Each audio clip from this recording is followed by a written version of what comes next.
이거 설마 사람 뼈? 나문희 할머니의 떨리는 목소리가 비에 젖은 텃밭에 울려 퍼졌습니다. 그 순간 등 뒤에서 들려오는 목소리. 어머니?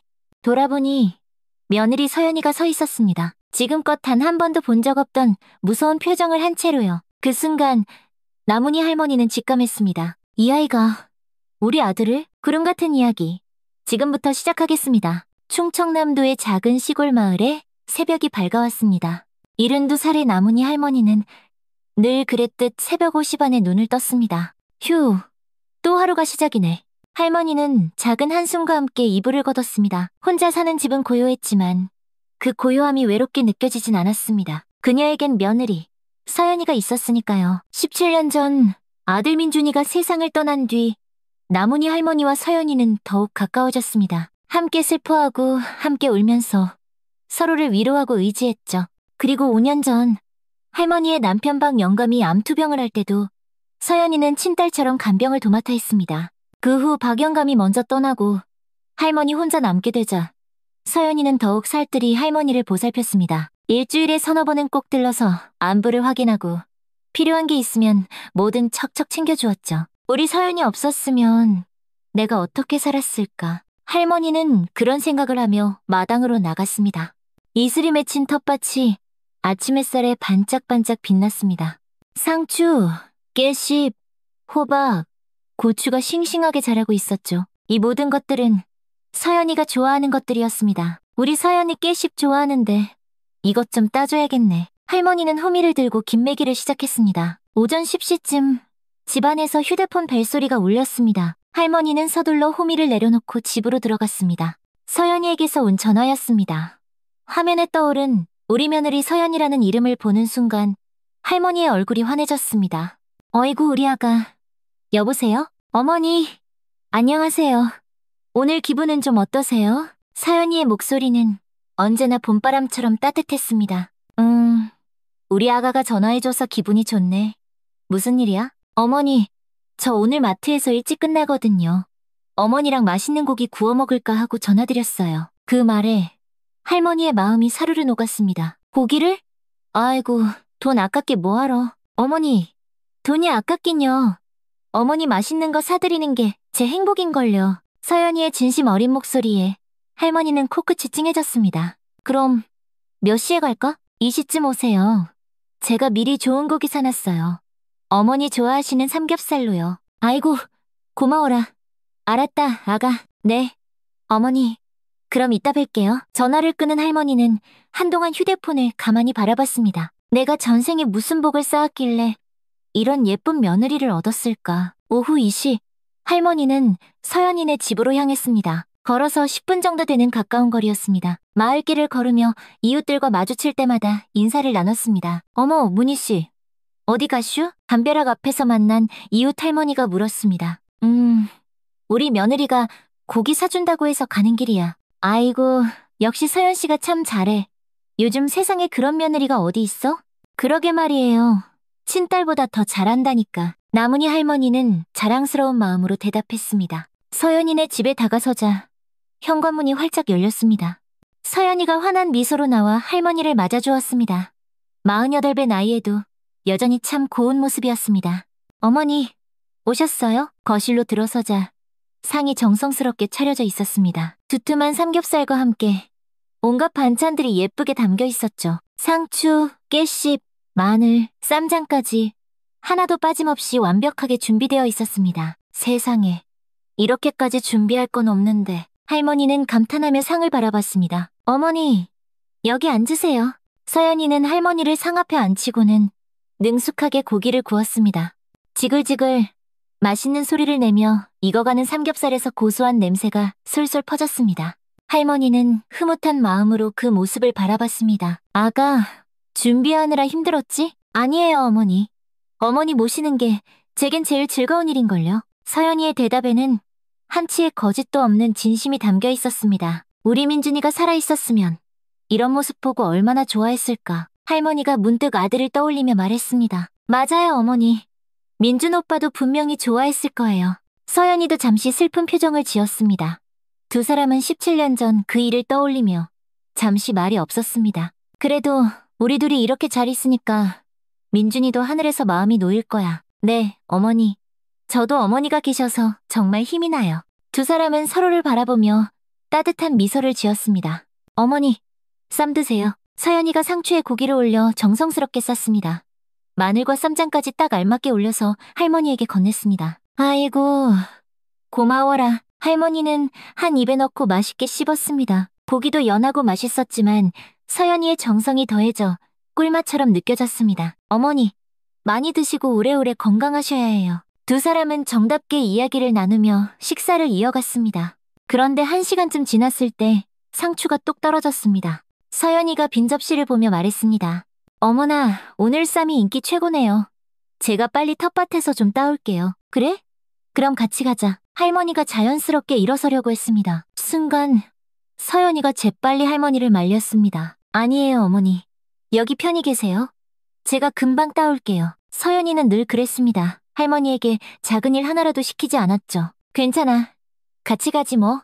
나도 좀 움직이고 싶어서 그래. 할머니가 다시 일어서려고 하자 서연이가 더 강하게 말했습니다. 어머니, 정말 괜찮아요. 눈 깜짝할 사이에 따올게요. 여기 앉아 계세요. 그 순간 나문희 할머니는 뭔가 이상한 느낌이 들었습니다. 분명 서연이의 말과 행동은 평소와 똑같았는데 어딘가 모르게 마음이 쎄했습니다.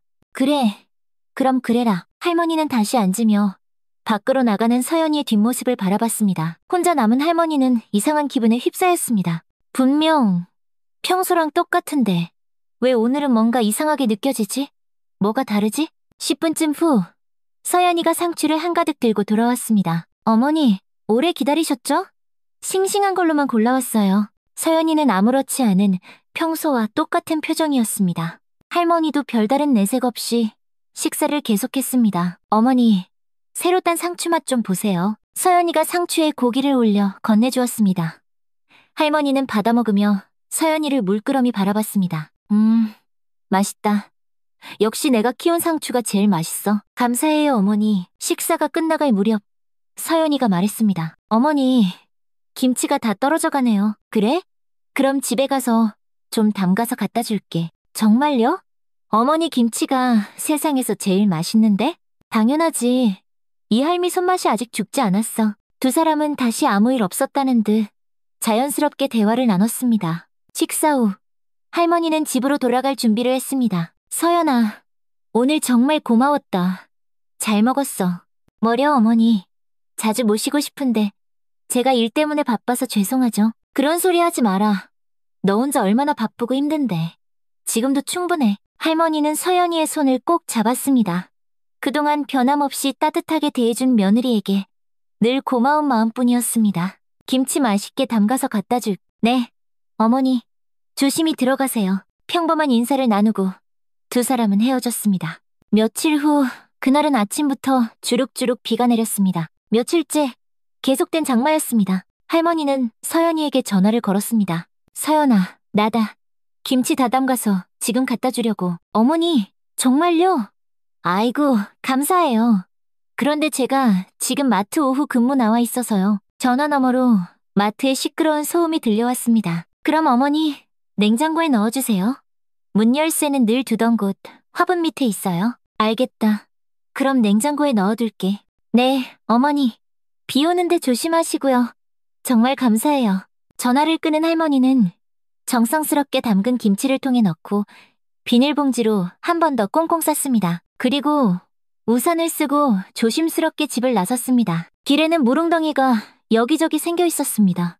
며칠째 쏟아진 비 때문에 흙길이 엉망이었습니다. 할머니는 조심조심 물웅덩이를 피해 걸었습니다. 오후 3시쯤 서연이네 집에 도착했습니다. 할머니는 화분 밑에서 열쇠를 꺼내 조심스럽게 문을 열고 집 안으로 들어갔습니다. 밖의 빗소리와 달리 집안은 조용하고 따뜻했습니다. 젖은 신발을 벗고 거실을 지나 부엌으로 향했습니다. 냉장고를 열고 김치통을 조심스럽게 넣었습니다. 이제 가야지. 김치를 다 넣고 냉장고 문을 닫은 할머니는 집을 나가려 했습니다. 현관으로 향하던 중 우연히 뒷마당으로 이어지는 창문 쪽으로 시선이 향했습니다. 비에 젖은 텃밭이 보였는데 뭔가 이상한 점이 눈에 띄었습니다. 창문 너머로 보이는 텃밭의 땅 한가운데가 움푹 꺼져 있었습니다. 저기 땅이 왜 저래? 며칠째 계속된 비 때문에 집안이 약해졌나 싶었지만 유독 그 부분만 푹 꺼져 있는 것이 이상했습니다. 할머니는 뒷문을 열고 텃밭으로 나갔습니다. 정말 이상하네.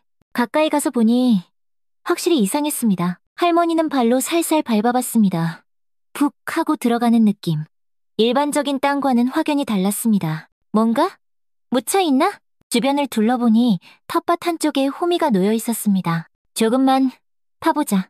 할머니는 호미를 들고 조심스럽게 땅을 파기 시작했습니다. 비에 젖은 흙이라 생각보다 쉽게 파였습니다. 왜 이렇게 푹푹 들어가지? 비 때문에 흙이 무겁긴 했지만 그것만으로는 설명이 안 되는 이상한 느낌. 할머니는 점점 더 깊이 파들어갔습니다. 빗방울이 얼굴을 적시며 흘러내렸지만 궁금증이 더 컸습니다. 30cm, 40cm. 도대체 여기 뭐가 있는 거야? 비옷도 없이 나온 할머니는 이미 온몸이 흠뻑 젖어 있었습니다.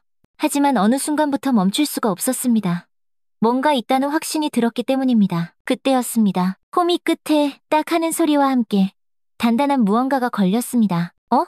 이게 뭐지? 할머니는 더 조심스럽게 흙을 걷어냈습니다. 빗물에 씻겨 드러나는 하얀색의 딱딱한 무언가. 이게 설마 뼈야? 할머니의 얼굴이 순식간에 굳어졌습니다. 확실히 뼈처럼 보였습니다. 설마 이런 게 왜 여기에? 할머니는 공포에 떨며 뒤로 주춤주춤 물러섰습니다. 비에 젖은 몸이 얼음장처럼 차갑게 느껴졌습니다. 심장이 미친 듯이 뛰기 시작했습니다. 바로 그때였습니다. 어머니! 등 뒤에서 목소리가 들렸습니다. 빗소리의 발소리를 전혀 듣지 못했던 할머니는 쏘스라치게 놀라며 뒤돌아봤습니다. 우산을 쓴 서연이가 서 있었습니다. 서연아. 언제 왔어? 할머니는 당황한 채로 일어섰습니다. 비에 흠뻑 젖은 모습, 손에는 아직 호미를 든 채로, 그리고 발밑에는 파헤쳐진 흙과 하얀 뼈 조각이 빗물에 씻겨 드러나 있었습니다. 어머니, 뭐 하세요? 이 비에 서연이의 목소리에는 당황스러움이 섞여 있었습니다. 하지만 할머니가 본 것은 서연이의 표정이었습니다. 순간 할머니는 온몸에 소름이 돋았습니다. 우산 그늘 아래 서연이의 얼굴이 완전히 일그러져 있었습니다. 그동안 단 한 번도 본 적 없는 끔찍하고 무서운 표정, 공포와 당황, 그리고 뭔가 다른 감정이 뒤섞인 기괴한 표정이었습니다. 땅이 이상하게 꺼져서 파보니까 할머니는 떨리는 목소리로 말했습니다. 얼굴을 적시는 것이 비인지 식은땀인지 알 수 없었습니다. 서연이의 표정이 더 무서웠습니다. 뭘 보셨어요? 서연이가 한 걸음 가까이 다가왔습니다. 이게 뼈 같은데. 하얀 뼈가. 할머니가 발밑을 가리키자 서연이가 고개를 숙여 내려다봤습니다. 어머니, 이거 동물 뼈예요. 여기 길고양이들이 자주 와서 뭘 묻어놓고 가잖아요. 그 순간 할머니는 본능적으로 위험을 감지했습니다. 만약 내가 여기서 더 파고들면 내 목숨이 위험해질지도 모른다. 그런 생각이 성광처럼 스쳐 지나갔습니다. 그치? 어쩐지 동물 뼈 같더라니. 이 동네 고양이들이 아주 극성맞아. 할머니는 최대한 침착한 척 아무렇지 않게 연기했습니다. 어머니, 그나저나 감기 걸리시겠어요? 어서 들어가세요. 서연이는 재빨리 할머니를 집 안으로 이끌었습니다. 그래야겠다. 아이고 춥다. 김치는 냉장고에 넣어뒀어. 할머니는 자연스럽게 화제를 돌렸습니다. 지금은 이 상황에서 빨리 벗어나는 것이 가장 중요했습니다. 감사해요, 어머니. 이 비에 정말 고생하셨네요. 괜찮아. 우리 서연이 주는 건데 하나도 안 힘들었어. 김치 잘 익어서 아주 맛있을 거야. 그럼 나 들어가 볼게. 할머니는 평온한 척하며 서연이네 집을 나왔습니다. 우산도 제대로 쓰지 않은 채 비를 맞으며 빠르게 걸었습니다. 등 뒤에서 서연이가 지켜보고 있는 것 같은 섬뜩한 느낌이 들어 더욱 서둘렀습니다. 다리가 후들거려서 제대로 걷기조차 힘들었습니다. 뭔가 크게 잘못됐어. 할머니는 계속 그 순간을 되짚어봤습니다. 서연이의 일그러진 표정이 머릿속에서 떠나질 않았습니다. 집에 도착한 할머니는 젖은 옷을 갈아입고 방바닥에 주저앉았습니다. 손이 아직도 사시나무처럼 떨리고 있었습니다. 그 하얀 뼈들이 빗물에 씻겨 드러나던 모습이 자꾸 눈앞에 어른거렸습니다. 정말 동물 뼈였을까? 아니면 사람 뼈가 맞나? 확신할 수 없었습니다. 하지만 서연이의 그 표정, 그것만은 확실했습니다. 분명히 뭔가를 숨기고 있어. 할머니의 마음속에 서늘한 확신이 자리 잡기 시작했습니다. 설마, 그때 끔찍한 생각이 머릿속을 스쳤습니다. 할머니는 고개를 세차게 저었습니다. 아니야, 아니야. 말도 안 돼. 17년 전 사라진 아들 민준이. 그리고 오늘 발견한 뼈. 할머니는 자신도 모르게 온몸을 부들부들 떨고 있었습니다. 상상조차 하기 싫은 끔찍한 시나리오였습니다. 안 돼.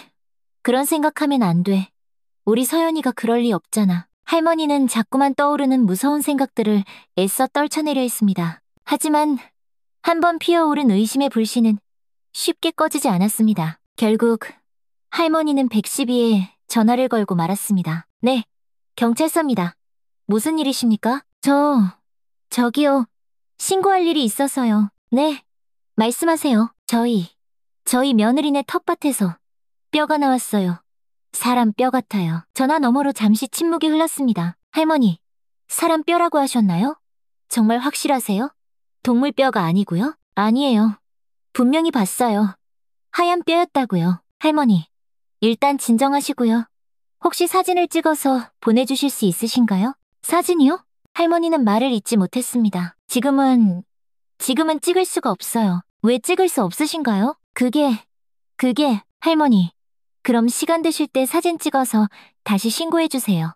그럼 저희가 바로 출동하겠습니다. 뚝! 전화가 끊어졌습니다.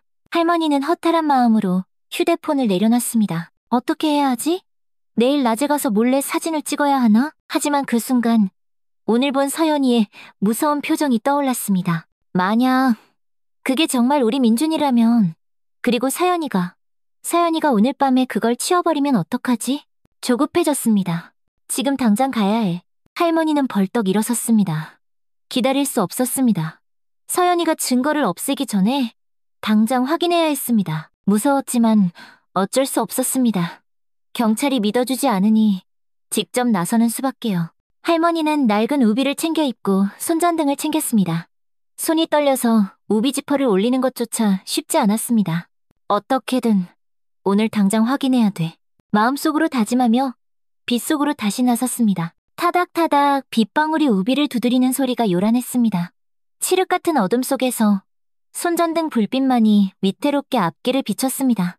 서연이네 집까지 가는 길이 평소보다 훨씬 길고 멀게 느껴졌습니다. 20분 만에 서연이네 집 근처에 도착했습니다. 멀리서 집을 보니 거실에 불이 희미하게 켜져 있었습니다. 아직 깨어있구나. 조심해야 해. 들키면 안 돼. 할머니는 손전등을 끄고 어둠 속에서 조심스럽게 접근했습니다. 뒷마당이 보이는 담장 모퉁이에 몸을 숨기고 숨을 죽였습니다. 그리고 그곳에서 희미한 불빛이 움직이는 것을 보았습니다. 누군가가 손전등을 들고 텃밭에서 뭔가를 하고 있었습니다. 할머니는 더 가까이 다가갔습니다.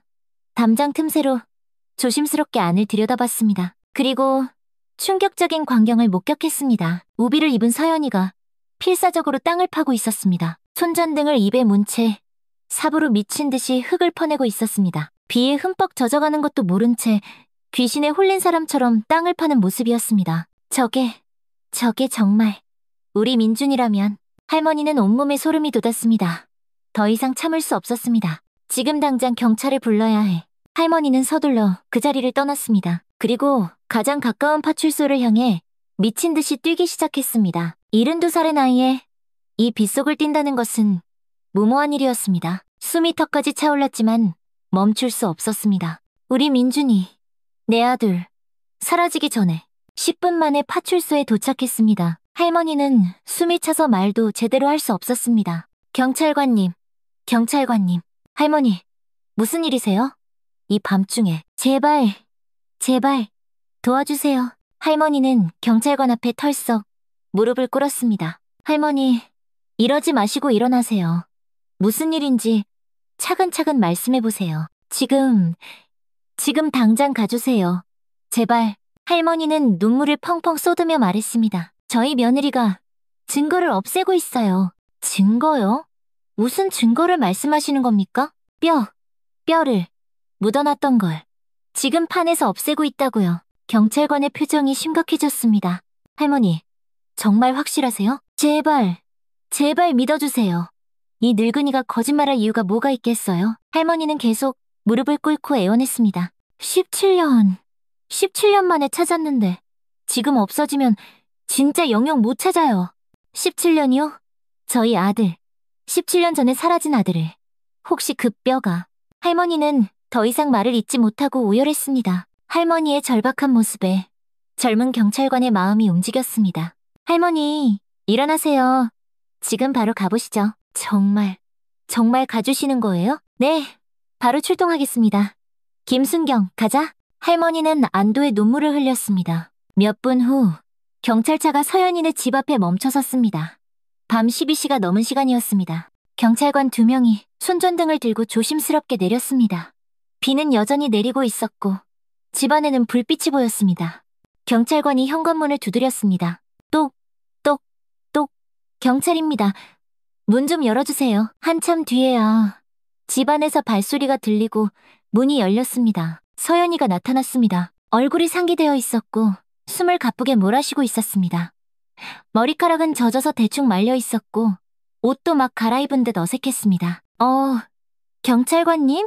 이 늦은 시간에 무슨 일이세요? 서연이의 목소리가 가늘게 떨렸습니다. 신고가 들어와서 왔습니다. 경찰관이 뒷마당을 가리키며 말했습니다. 텃밭 좀 확인해봐도 되겠습니까? 서연이의 얼굴이 순간 돌처럼 굳었습니다. 텃밭요? 왜 텃밭을? 뼈가 나왔다는 신고가 있었습니다. 경찰관이 담담하게 말하자 서연이는 당황한 기색을 감추지 못했습니다. 무슨 말도 안 되는 소리세요. 뼈라니요? 서연이의 목소리가 한 옥타브 높아졌습니다. 그리고 남의 집 텃밭을 이렇게 막 뒤져도 되는 거예요?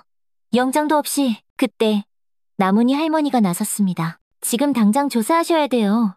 저 텃밭에 분명히 뼈가 있었어요. 할머니의 목소리는 확신에 차 있었습니다. 서연은 할머니를 돌아보며 절망적인 표정을 지었습니다. 어머니, 지금 무슨 말씀을 하시는 거예요? 죄송하지만 확인은 해봐야겠습니다. 경찰관이 결정을 내렸습니다. 잠시만요. 서연이 다급하게 말렸지만 이미 늦었습니다. 경찰관들이 뒷마당으로 향했고 할머니와 서연이도 그 뒤를 따랐습니다. 여기였어요. 할머니가 아까 뼈를 발견했던 자리를 가리켰습니다. 경찰관이 삽으로 땅을 파기 시작했습니다. 서연이는 옆에서 얼굴이 하얗게 질린 채 그 모습을 지켜봤습니다. 하지만 한 삽, 두 삽, 10분, 20분, 아무리 깊이 파도 아무것도 나오지 않았습니다. 경찰관이 짜증 섞인 목소리로 할머니를 돌아봤습니다. 할머니, 아무것도 없지 않습니까? 할머니는 당황했습니다. 분명히 여기에 있었는데. 서연이가 한숨을 쉬며 말했습니다. 제가 말씀드렸잖아요. 뼈라니. 말도 안 된다고. 아니야. 내가 분명히 봤어. 할머니는 분해서 소리쳤습니다. 서연이가 경찰관들을 향해 딱하다는 듯 말했습니다. 저희 어머님이 요즘 치매 기운이 좀 있으셔서요. 밤에 이상한 행동도 하시고 헛것도 자주 보세요. 할머니는 눈물을 흘리며 서연이를 가리켰습니다. 아니야. 내가 똑똑히 봤어. 네가 이 밤에 우비 입고 여기서 필사적으로 땅 파고 있었잖아. 분명히 다른 데로 옮겼을 거야. 서연이가 고개를 저으며 말했습니다. 어머니, 또 그런 말씀하신다. 약도 안 드시고 내일은 꼭 병원에 가보셔야겠어요. 경찰관들은 서연이의 말에 고개를 끄덕였습니다. 죄송하게 됐습니다. 저희가 오해를 했네요. 할머니, 이러시면 곤란합니다. 다음부터는 이런 장난 전화하지 마세요. 선임 경찰관이 삽을 정리하며 돌아서려 했습니다. 그때 젊은 김순경이 선임의 팔을 붙잡았습니다. 잠깐만요, 선배님. 할머니 눈빛 좀 보세요. 저건 거짓말하는 눈이 아니에요. 그럼 뭘 더 하자는 거야? 파봤는데 아무것도 없었잖아. 이 주변만 한 번만 더 둘러보죠. 혹시 모르잖아요. 선임이 한숨을 쉬었습니다. 5분만 더 보고 가자. 서연이가 날카롭게 끼어들었습니다. 아니, 왜 아직도 못 믿으세요? 아무것도 없다니까요. 이거 명백한 공권력 남용이에요. 김순경은 오히려 그런 서연이가 더 이상하다는 듯 바라봤습니다. 그냥 확인만 하는 겁니다. 정말 아무것도 없으면 문제될 거 없지 않습니까? 그때 할머니가 소리쳤습니다. 봐요. 저 아이 반응 좀 보라고요. 뭔가 숨기는 게 있으니까 저러는 거 아니에요. 김순경은 손전등을 켜고 뒷마당 이곳저곳을 비추기 시작했습니다. 서연이는 그 모습을 지켜보며 점점 더 긴장했습니다. 손이 미세하게 떨리고 있었죠. 손전등 불빛이 화단을 비추고 담장 쪽을 비추고 덤불 근처를 비추는 순간 선배님, 저기 저거 한번 보시죠. 커다란 검은색 가방이 덤불 뒤에 반쯤 숨겨져 있었습니다. 서연이의 얼굴이 순간 새하얗게 변했습니다. 저건 경찰관이 가방 쪽으로 다가가려 하자 서연이가 급하게 앞을 막아섰습니다. 그건 그냥 쓰레기예요. 내일 버리려고 내놓은 거란 말이에요. 이렇게 큰 가방에 쓰레기를 담는다고요? 김순경이 의심스럽게 물었습니다. 네, 내일 아침에 버리려고. 서연이의 목소리가 염소처럼 떨리기 시작했습니다. 할머니가 소리쳤습니다. 저 안에 있을 거예요. 내가 본 걸 저 안에 넣었을 거라고요. 빨리, 지금 당장 열어보세요. 어머니, 제발 그만하세요. 서연이가 절규하듯 소리쳤습니다. 경찰관이 가방에 손을 대려는 순간 서연이가 완전히 이성을 잃었습니다. 열지 마. 열지 말라고 이 자식들아. 미쳤어? 왜 남의 집에 와서 행패야? 서연이가 소리를 지르며 경찰관의 팔을 잡아당겼습니다. 그냥 둬. 제발. 경찰관이 가방의 지퍼를 쭉 열었습니다. 그 순간 모두가 숨을 멈췄습니다. 하얀 뼈들이 가방 안에 가득 들어 있었습니다. 이게 뭡니까? 경찰관이 경악하며 소리쳤습니다. 나문희 할머니는 다리에 힘이 풀리며 그 자리에 주저앉았습니다. 그래. 이거였어. 이게 있었다고. 눈물이 하염없이 쏟아져 나왔습니다. 서연이는 완전히 절망한 표정으로 그 자리에 털썩 주저앉았습니다.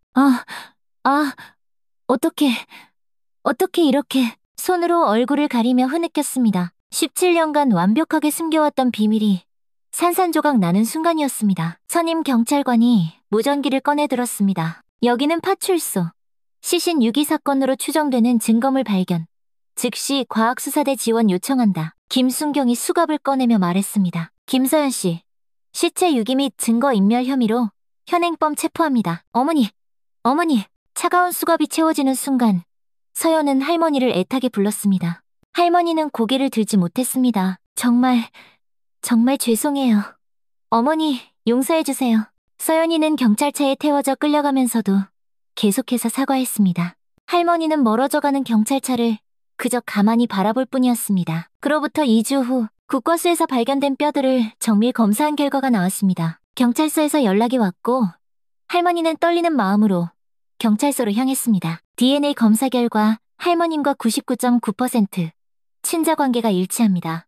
할머니 아드님, 김민준 씨가 맞습니다. 경찰관의 말에 할머니는 그 자리에 주저앉아 오열했습니다. 우리 아들, 우리 민준이 마음속 한구석에 신락같이 남아있던 희망이 완전히 사라지는 순간이었습니다. 이 사건은 언론에 대대적으로 보도되었습니다.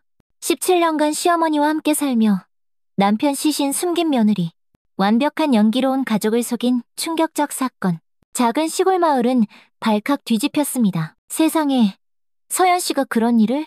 믿을 수가 없어. 할머니는 며칠 동안 집 밖으로 나오지 못했습니다. 딸보다 더 믿었던 며느리가 사실은 그 생각만 하면 머리가 깨질 듯 아팠습니다. 일주일이 지난 후 할머니는 결심했습니다. 왜 그랬는지 내 입으로 직접 들어야겠어. 구치소 면회를 신청했습니다. 면회실.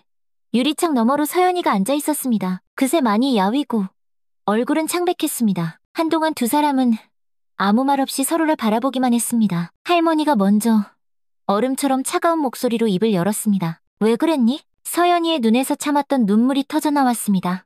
어머니, 죄송해요. 정말 죄송해요. 사과 말고 이유를 말하라고 서연이는 한참 동안 울기만 하다가 떨리는 목소리로 말하기 시작했습니다. 처음엔 정말 좋은 사람이었어요. 저한테 정말 잘해줬거든요. 그런데 사업이 망하면서 그 사람이 완전히 달라졌어요. 우리 민준이가 달라졌다고? 뭐가 어떻게 달라졌는데 매일 저를 때렸어요. 서연이의 떨리는 목소리는 할머니를 17년 전 그날 밤으로 데려갔습니다. 2007년 10월 15일 밤 35세 민준이 비틀거리며 현관문을 열었습니다. 온몸에서 독한 술 냄새가 풍겼습니다. 사업이 망한 지 6개월. 그는 매일 밤 이런 모습으로 돌아왔습니다. 또 늦었네요. 31살의 서연이 현관에서 남편을 맞았습니다. 뺨에는 며칠 전 맞은 멍자국이 노랗게 남아있었습니다. 시끄러워. 누가 너더러 참견하래. 민주는 소파에 몸을 던졌습니다. 술 좀 그만 마셔요. 몸 다 상하겠어요. 서연이가 조심스럽게 말하자 민준이 벌떡 일어나 물컵을 쳐냈습니다. 쨍그랑, 내까짓 게 뭔데. 나한테 이래라 저래라야. 짝. 짝! 날카로운 소리와 함께 민준의 손이 서연의 뺨을 때렸습니다. 왜 맨날 잔소리야? 짝짝! 이번에는 양쪽 뺨을 번갈아 때렸습니다. 제발, 그만해요. 서연이 애원했지만 폭력은 멈추지 않았습니다. 민준은 넘어진 서연의 머리채를 잡아 끌어당겼습니다. 일어나, 일어나라고.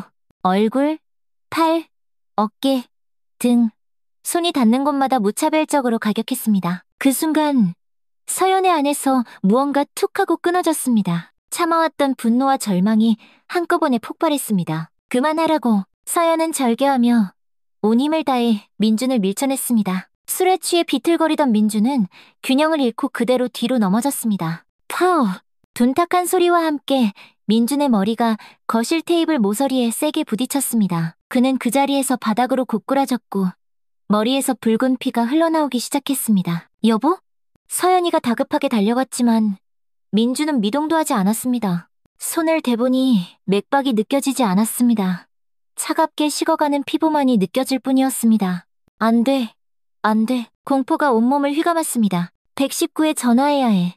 하지만 경찰이 오면 뭐라고 말하지? 내가 밀었다고 하면 믿어줄까? 난 살인자가 되는 건가? 아무도 못 봤어. 아무도 모를 거야. 그렇게 서연은 미쳐가고 있었습니다. 그날 밤 그녀는 뒷마당에 구덩이를 팠습니다.